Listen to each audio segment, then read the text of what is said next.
Rain fell in heavy sheets over the black umbrellas scattered across the cemetery on the outskirts of Boston.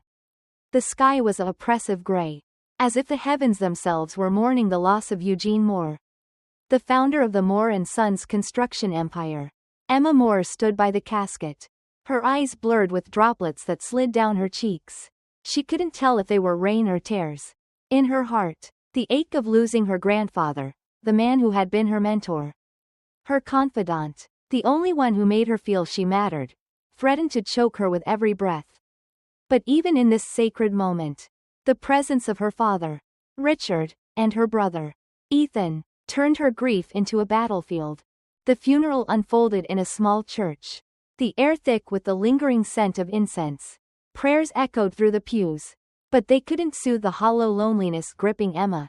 She clung to memories of long evenings spent with her grandfather, listening to his stories of building Moore and Sons from nothing. Emma, he'd said, his voice warm and steady, one day, you'll lead this company, not because of who you are, but because you understand the value of honor. Those words had been her anchor through years of being dismissed by her father and brother.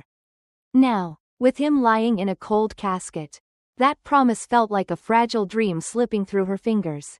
As the final prayers faded, most mourners left in silence, offering soft condolences. Emma lingered by the casket, her fingers brushing the polished wood, as if she could hold onto him for just a moment longer. In the distance, she saw Richard rest a hand on Ethan's shoulder, the two of them whispering about contracts and deals, as if the funeral were a business mixer. Richard's smile was sharp, devoid of sorrow. Ethan, in his tailored suit, laughed loudly at something his father said, as if they were at a gala instead of a burial. That evening, the family gathered in the downtown office of Eugene's lawyer, Norman Pierce. The room was dimly lit, yellow light from ornate lamps reflecting off dark wood panels. Emma sat at the edge of a leather chair, her heart pounding as Pierce shuffled papers with deliberate slowness. She held tight to her grandfather's promises, hoping his will would prove she wasn't invisible in this family. But when Pierce looked up, his eyes were cold, his voice clinical. I regret to inform you that Mr. Eugene Moore passed without a will. By law, the estate falls to his direct heir, Richard Moore. The words hit Emma like a punch to the gut. Richard's lips curled into a cruel smirk, his gaze locking onto hers. He leaned forward, his voice sharp enough to cut glass. You won't get a single cent. Emma, Ethan will be the next heir. Ethan, lounging beside him, chuckled, twirling an expensive pen between his fingers. Guess I'll need to start shopping for a yacht. He sneered, his eyes glinting with arrogance. Emma gripped the armrests until her knuckles turned white. The grief of losing her grandfather now burned alongside a searing humiliation. His promises, his faith in her, it all felt like a cruel lie in that moment. She wanted to scream, to remind him of the countless nights she'd spent at Eugene's side, learning the business, closing deals, and dreaming of carrying on his legacy. But Richard's cold stare and Ethan's mocking grin silenced her. She could only sit there, swallowing the pain, feeling her world crumble beneath her. The days after the funeral blurred into a colorless haze. Emma returned to her small apartment, surrounded by cardboard boxes filled with memories she couldn't bear to unpack. A watch her grandfather gave her when she graduated college. A photo of them standing proudly in front of the Moore and Sons headquarters. His smile radiant. Each item was a reminder of his promise. Emma, one day you'll carry this legacy with honor. But now that legacy had been stolen, and she'd been cast aside like a discarded blueprint. At the Moore and Sons headquarters, everything changed overnight. Employees who once greeted her warmly now averted their eyes. Some looked at her with pity, others with fear, as if speaking to her might cost them their jobs. Richard wasted no time stepping into the CEO role, strutting through the halls as if he'd built the empire himself. Ethan trailed him like a shadow, basking in the glow of newfound power. Emma was summoned to the boardroom only once, and the memory still made her stomach churn. Richard stood at the head of the table, flanked by executives who nodded at his every word. His voice boomed with false authority. Emma has no role here anymore. From this day forward, Ethan will be groomed as the successor. This is a family business, and I won't tolerate distractions. The word distraction, stung worse than any insult. To him, she wasn't a daughter, wasn't family, she was an inconvenience to be erased. Ethan smirked, tapping the table with manicured fingers. Don't take it personally, sis. Some of us are just born for this. The room erupted in polite laughter. And Emma sat there, numb, her throat tight. She wanted to fight back. To list the contracts she'd secured. The projects she'd led. The sleepless nights she'd spent meeting deadlines. But none of it mattered. Richard's word was law, and in one breath, he'd erased years of her sacrifice. That night, Emma wandered Boston's rain-slicked streets, her heels clicking against the pavement. She thought of her last conversation with her grandfather. He'd squeezed her hand, his voice frail but firm. Promise me, Emma, no matter what happens, you'll stand tall. They can't take your honor unless you let them. She'd promised. But now, alone in the cold drizzle, she wondered if she had the strength to keep that vow. 3 nights after the boardroom humiliation, Emma sat in her apartment, staring at the ceiling, her heart heavy with despair. Suddenly, a sharp knock rattled her door, startling her. It was nearly midnight, and she wasn't expecting anyone. Her pulse raced as she opened the door to find her mother. Margaret, standing there, soaked from the drizzle, clutching her purse like it held the weight of the world. Mom? Emma's voice cracked. They hadn't spoken properly in months. Margaret always shrinking in Richard's shadow. Margaret slipped inside without waiting, her hands trembling. For the first time, Emma noticed how exhausted her mother looked, dark circles under her eyes. Shoulders hunched as if carrying secrets too heavy to bear. Emma, she whispered, glancing nervously at the window as if someone might be watching. We don't have much time. Emma frowned. What are you talking about? Margaret pulled a sealed envelope from her purse and pressed it into Emma's hands. The weight of it made Emma's stomach drop. Mom, what is this? She asked, her voice barely above a whisper. Margaret's eyes glistened with unshed tears. It's time to tell them who you really are. The words cut through the silence like a blade. Emma clutched the envelope, her heart pounding. What do you mean? Who am I? She demanded, her voice trembling. Margaret's lips quivered, but her voice grew stronger. Your father has lied for years. He made you believe you were nothing. But you're not. Emma, your grandfather made sure of that before he died. Emma's head spun, a whirlwind of confusion and hope. What was in this envelope? And why did it make her mother, the woman who'd always cowered before Richard, tremble with such intensity? The envelope felt like a ticking bomb in her hands, ready to shatter everything she thought she knew. Emma sat at her small kitchen table, the sealed envelope staring back at her like a living thing. Its wax seal gleamed faintly under the dim glow of a single bulb, casting long shadows across the room. Her mother's words echoed relentlessly in her mind. It's time to tell them who you really are. The weight of those words pressed against her chest, a mix of fear and fragile hope.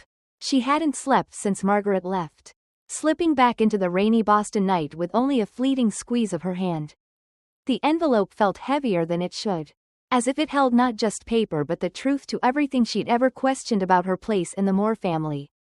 Her fingers trembled as she traced the seal, the elegant M of her grandfather's monogram pressed into the wax.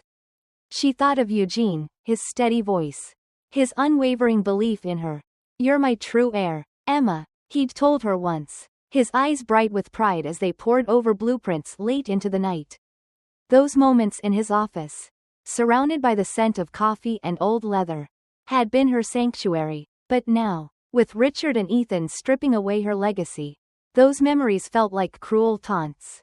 What could this envelope possibly hold to change that? At dawn, unable to resist any longer, Emma broke the seal. The sound of the wax cracking felt deafening in the silence of her apartment. She unfolded the first document, a letter in her grandfather's unmistakable handwriting. Her breath caught as she began to read. Emma, if you're reading this, I'm gone. I never trusted Richard to honor my wishes. You are my true heir. Not Ethan, not your father. I left proof with your mother so you could defend yourself one day. Never doubt who you are. You carry my blood, my values, my legacy. Tears blurred the ink, and she pressed the letter to her chest, her heart aching with a mix of love and betrayal. Eugene had believed in her until his final breath. He'd known Richard would try to erase her. Behind the letter was a certified birth record. Emma's eyes widened as she scanned the lines. Her full name, Emma Moore, was listed, but under father, the space was blank. Instead, a notarized amendment, signed years later by Eugene himself, declared her as his legal heir by bloodline acknowledgement. The realization hit her like a tidal wave. Richard wasn't her father. All these years, he'd let her believe she was his daughter, his unwanted, invisible child. But the truth was both shattering and empowering. Eugene had stepped forward to claim her, ensuring she could never be erased. The final page was a notarized statement, separate from any official will. Its words brief but explosive. To Emma, I leave Moore and Sons, for she has the integrity to protect what I built. If Richard challenges this, know my word is stronger than his greed. Emma's hands shook violently as memories flooded back. Richard's coldness, his refusal to ever call her his little girl, his constant favoritism toward Ethan, it all made sense now. She'd been a living reminder of a truth he'd tried to bury. But her grandfather had seen through his lies. And he'd armed her with the truth. The documents were dynamite, but they came with a chilling realization. If Richard learned she had them, he wouldn't just fight her in court, he'd do whatever it took to silence her. The days that followed were a haze of fear and determination. At Moore and Sons, the atmosphere grew colder. Employees whispered behind her back, their eyes darting away when she passed. Richard's reign as CEO was absolute, his presence suffocating. He issued orders with a smug authority, while Ethan strutted through the halls, already acting like the company was his. Emma's office, once a place of pride where she'd worked alongside her grandfather, now felt like a prison. Her desk was cleared of her projects, her nameplate replaced with Ethan's. It was as if she'd never existed. One evening, as she left the office, Emma noticed a black sedan parked across the street. Its engine idled, its tinted windows hiding whoever was inside.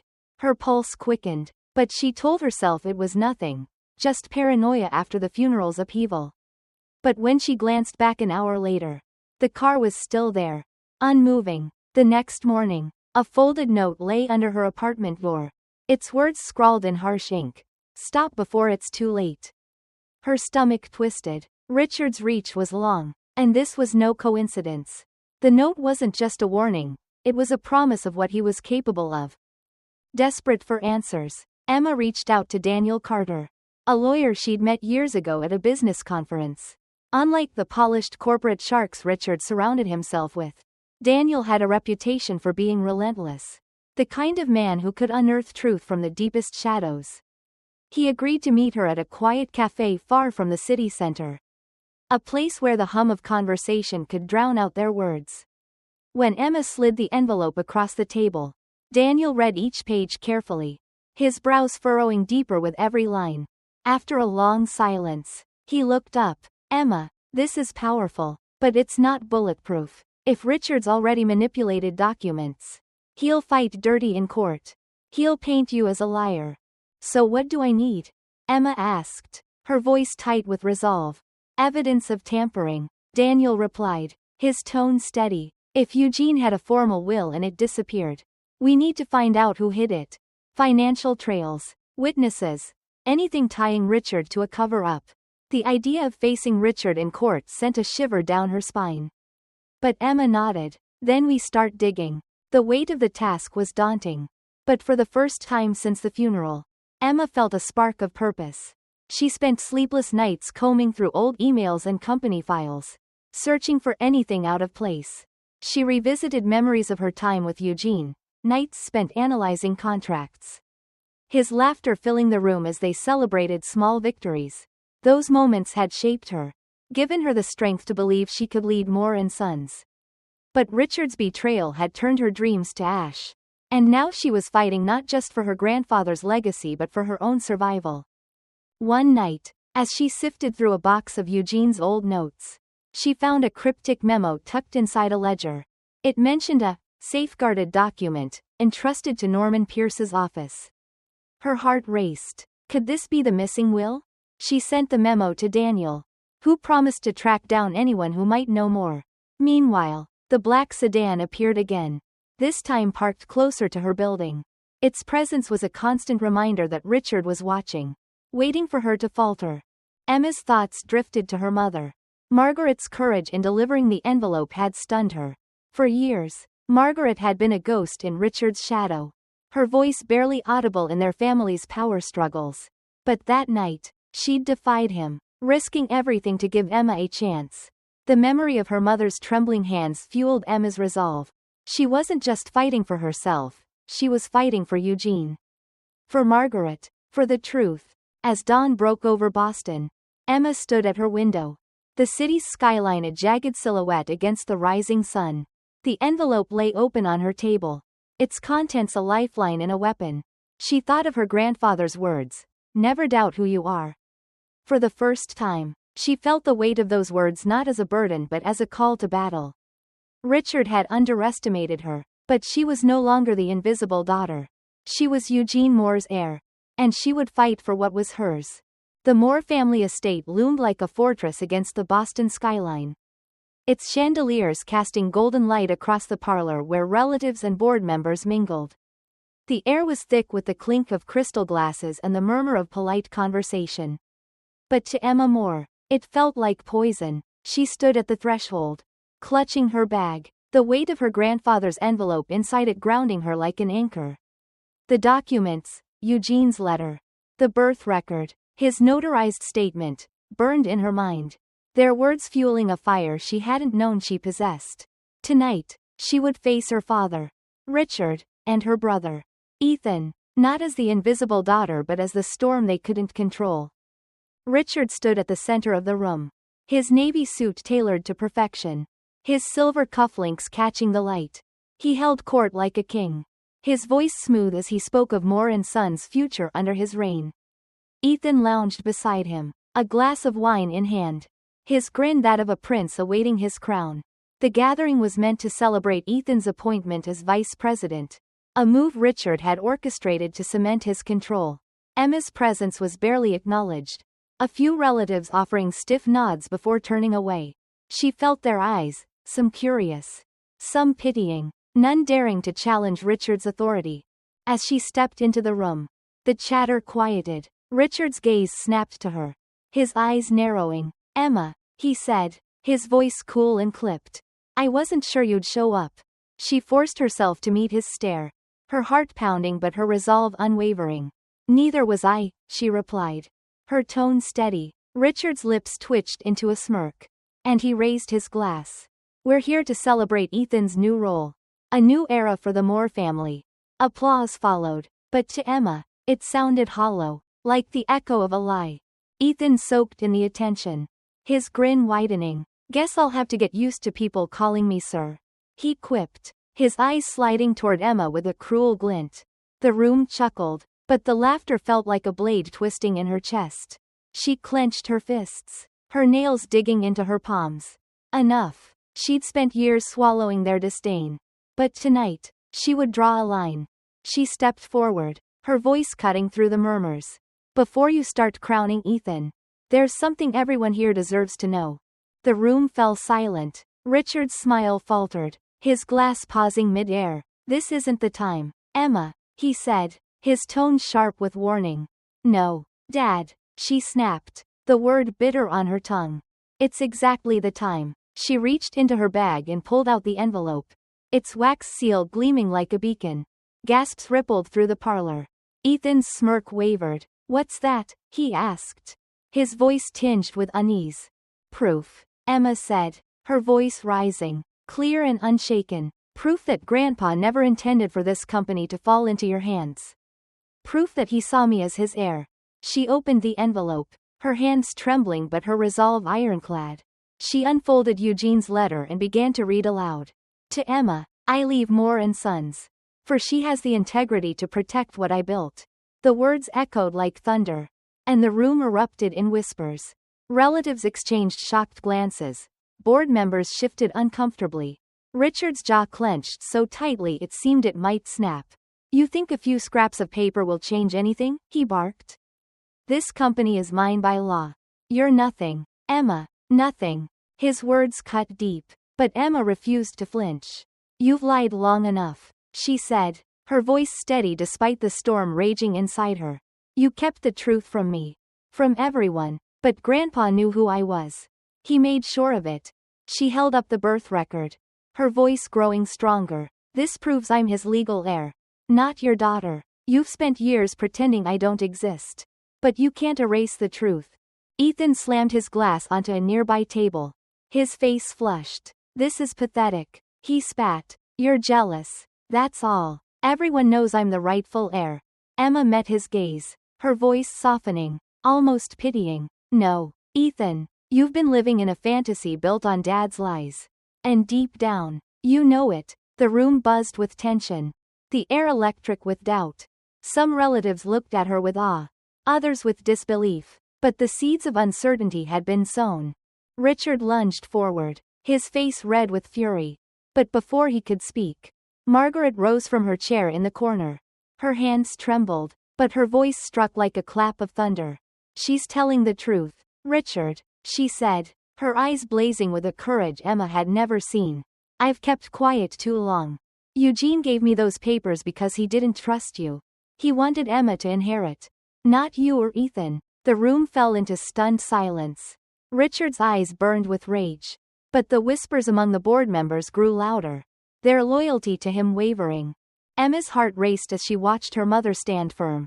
For years, Margaret had been a shadow, silenced by Richard's dominance. But now she was a beacon of defiance.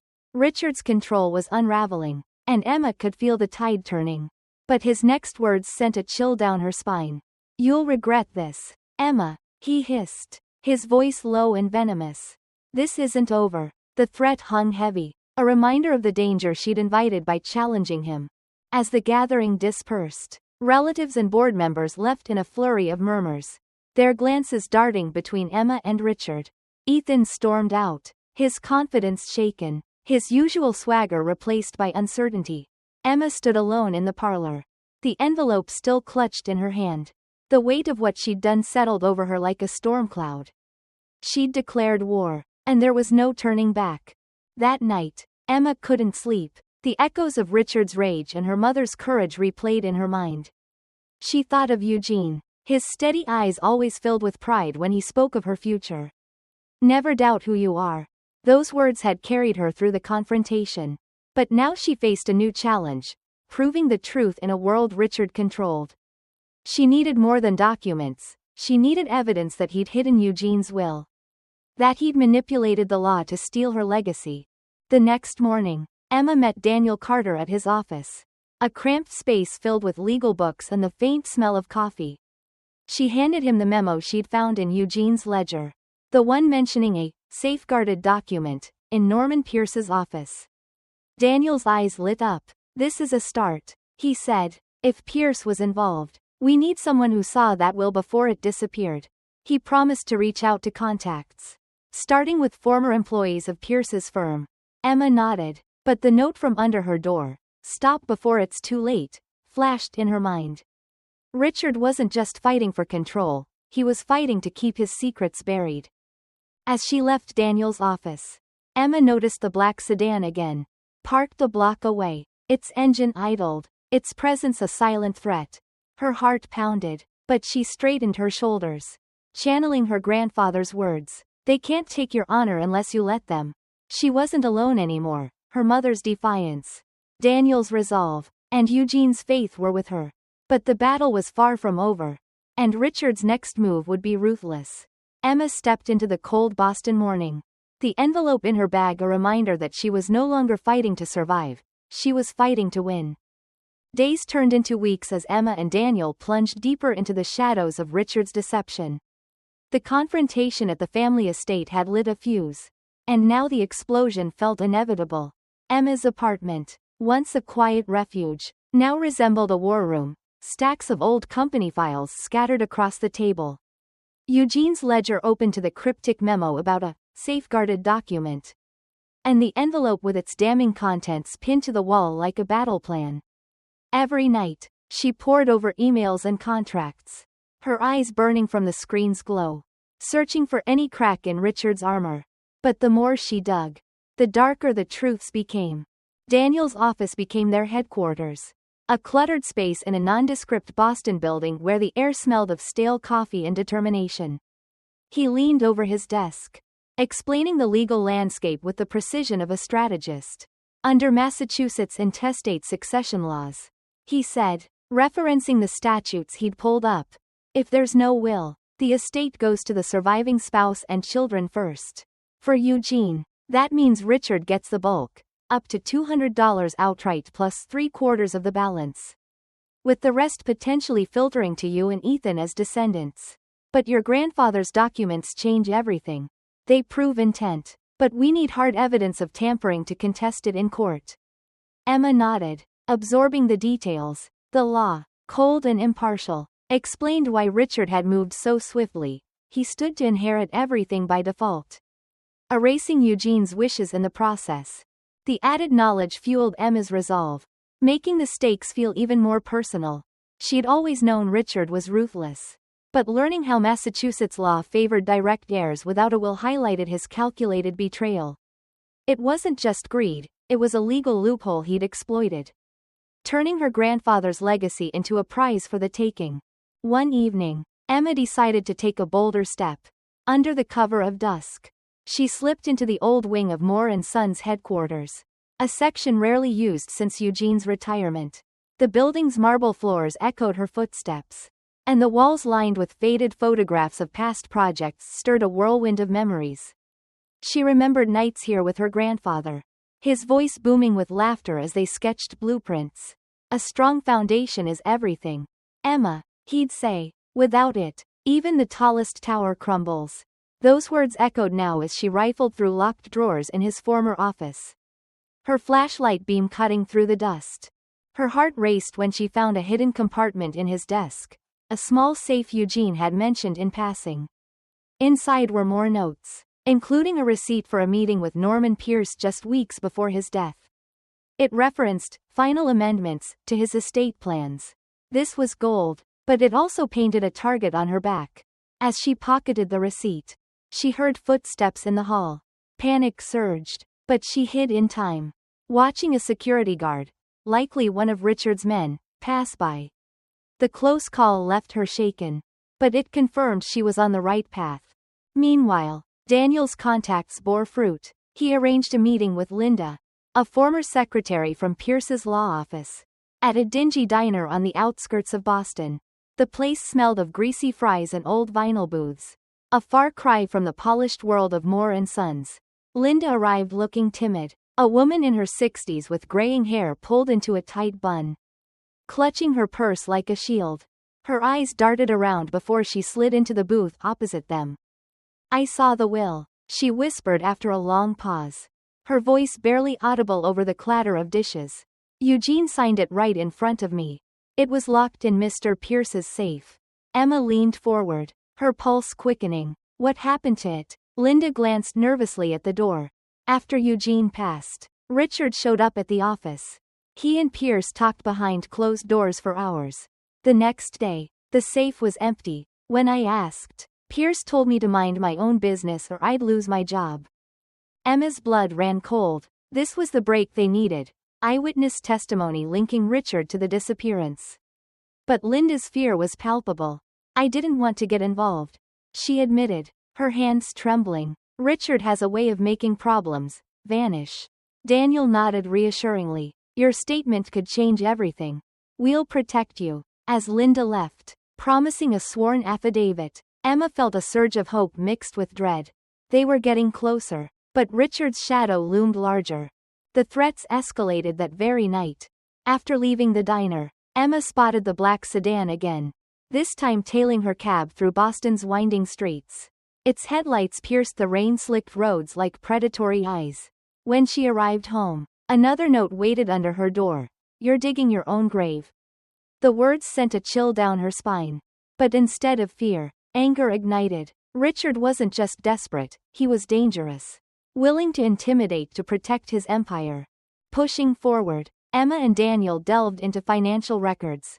Using Eugene's old ledgers and public filings, they uncovered suspicious transactions, 2 large withdrawals from Richard's personal accounts around the time the will vanished, $50 and $30. No business justification. No receipts. These could be payoffs, Daniel said, his eyes narrowing. To Pierce. Maybe even to silence witnesses. Emma recalled the Massachusetts laws again. Intestate rules that gave Richard everything unless proven otherwise. These transfers screamed cover-up, adding another layer to their case. But the digging unearthed more than evidence, it revived painful memories. One sleepless night, Emma sat with a photo of her grandfather, tears streaming as she remembered his final days. He'd been frail but fierce. Squeezing her hand, "Stand tall, Emma. Honor is your greatest asset." Those words now felt like a mandate. She wasn't just fighting for Moore and Sons, she was fighting to honor the man who'd seen her worth when no one else did. As the weeks wore on, the pressure mounted. Richard's influence seeped into every corner. Board members who once whispered doubts now avoided her calls. And Ethan's attempts at contact grew frantic, hinting at cracks in his loyalty. One evening, he texted, "We need to talk. Dad's losing it." Emma ignored it, unsure if it was a trap. The black sedan became a constant companion, its presence a reminder that Richard would stop at nothing. Yet, amid the fear, Emma found strength in unexpected places. Her mother, Margaret, visited more often, sharing stories of Eugene's distrust of Richard. "He always knew," she said one night over tea. "That's why he prepared you." Their bond, fractured by years of silence, began to mend, forging an alliance against the man who dominated their lives. By the end of the month, their dossier was formidable. Linda's testimony, the financial trails, the hidden receipt, all tied to Eugene's documents. But Emma knew the real battle loomed in court, where Richard's lawyers would twist every fact. As she stood on her balcony, overlooking Boston's twinkling lights, the city felt alive with possibility and peril. The note's warning echoed, but so did her grandfather's voice. She wasn't ready to stop digging, not when the truth was finally within reach. The courtroom in downtown Boston smelled of polished wood and stale tension. A far cry from the opulent boardrooms of Moore and Sons. Sunlight filtered through high windows, casting long shadows across the oak benches where spectators murmured in anticipation. Emma Moore sat at the plaintiff's table, her hands clasped tightly around the folder of evidence she'd fought so hard to assemble. Eugene's letter, the birth record, Linda's affidavit, the suspicious financial transactions, and the hidden receipt from her grandfather's safe. Her heart pounded like a war drum, but she drew strength from the memories of Eugene's faith in her. This wasn't just a legal battle, it was the culmination of years of betrayal. A fight for her identity and legacy. Daniel Carter stood beside her, his suit sharp and his demeanor unflinching. Across the aisle, Richard Moore sat ramrod straight in a charcoal suit, his silver cufflinks glinting like weapons. His face was a mask of composure, but his eyes betrayed a flicker of unease. Ethan fidgeted next to him, tugging at his tie, his usual arrogance replaced by a pallor of doubt. Norman Pierce, the lawyer who'd enabled Richard's scheme, adjusted his glasses nervously, sweat beading on his forehead. The judge, a stern woman with sharp features and a no-nonsense gaze, entered the room, and silence fell like a curtain. "We are here to contest the estate of the late Eugene Moore," the judge announced, her voice echoing off the walls. "The plaintiff, Emma Moore, alleges that the original will was concealed or destroyed, entitling her to inheritance under Massachusetts probate law." Daniel rose, his voice steady and commanding. "Your Honor, we submit that Richard Moore, with the aid of attorney Norman Pierce, deliberately hid Eugene Moore's true will to seize control of Moore and Sons. We have documents, witnesses, and testimony proving Emma was the intended heir."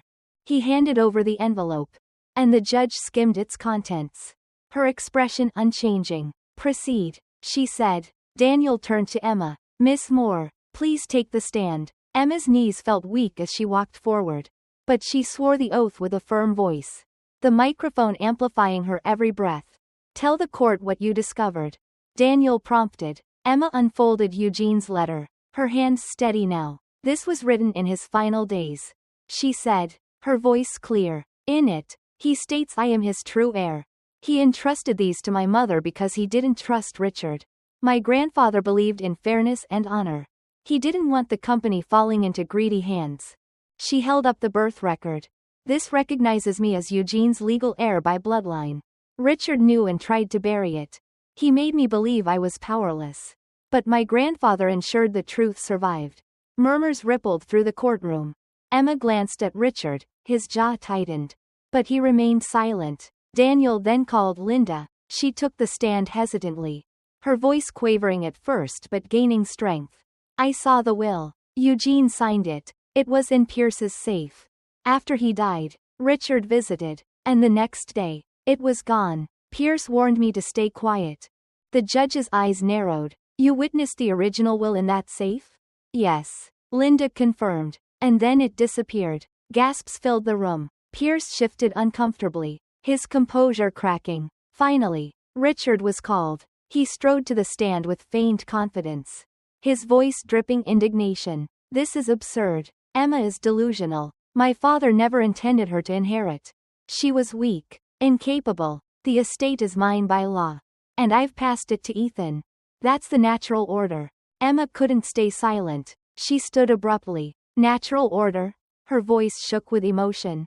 You mean your order? You hated me because I'm not yours. You never called me daughter. And now you're erasing Grandpa's will just like you tried to erase me. The room froze. The truth hanging undeniable. The judge raised a hand. Miss Moore, remain seated. But your words are noted. Daniel presented the financial records. Your Honor, Richard withdrew $50 and $30 around the will's disappearance. Unexplained sums. We submit these were payments to conceal it and intimidate witnesses. The judge's gaze pierced Richard. Do you deny this? Richard faltered, his mask slipping. Those were private expenses. Pierce stammered. I can't comment. The silence was damning. Then Margaret rose from the gallery. Your Honor, she said, her voice trembling but resolute. I confirm Emma's claims. Eugene gave me the envelope fearing Richard would destroy the will. He named Emma heir. The courtroom erupted in whispers. Richard's face turned crimson. Margaret, sit down, he barked. But the damage was irreversible. In a twist that stunned even Emma, Ethan stood up, his voice breaking the chaos. Your Honor, I was wrong. All eyes turned to him. Dad manipulated me into thinking I deserved it all. But seeing this, Emma's right. Grandpa wanted her to lead. I'm sorry, sis. Let me make it right. The admission hung heavy. A crack in Richard's empire. Ethan, once his shadow, now stepped into the light. His apology raw and unexpected. It added weight to their case. Showing even Richard's ally doubted him. The judge struck her gavel. Order, based on the evidence, the letter, birth record, testimony, and records, this court finds cause for a criminal investigation into Richard Moore and Norman Pierce for fraud and concealment under Massachusetts General Laws Chapter 190B. The estate is frozen pending resolution, with provisional oversight granted to Emma Moore as per Eugene's expressed intent. Emma's breath caught. She'd done it. Richard glared as bailiffs approached him and Pierce. You think you've won? He snarled. This isn't over. Emma met his gaze. Unafraid. For you, it is. The gavel struck again, sealing her victory. Weeks later, the dust settled. Richard and Pierce faced charges. Their power crumbling. The court fully recognized Emma as heir, citing Eugene's documents and the proven tampering. Walking into Moore and Sons headquarters, Emma felt the marble floors solid beneath her heels. The walls of photographs now symbolized renewal, not loss. Ethan surprised her in her new office. I meant what I said in court. He said quietly. Dad used me. I don't expect forgiveness. But let me help. Emma studied him, seeing a glimmer of the brother he could be.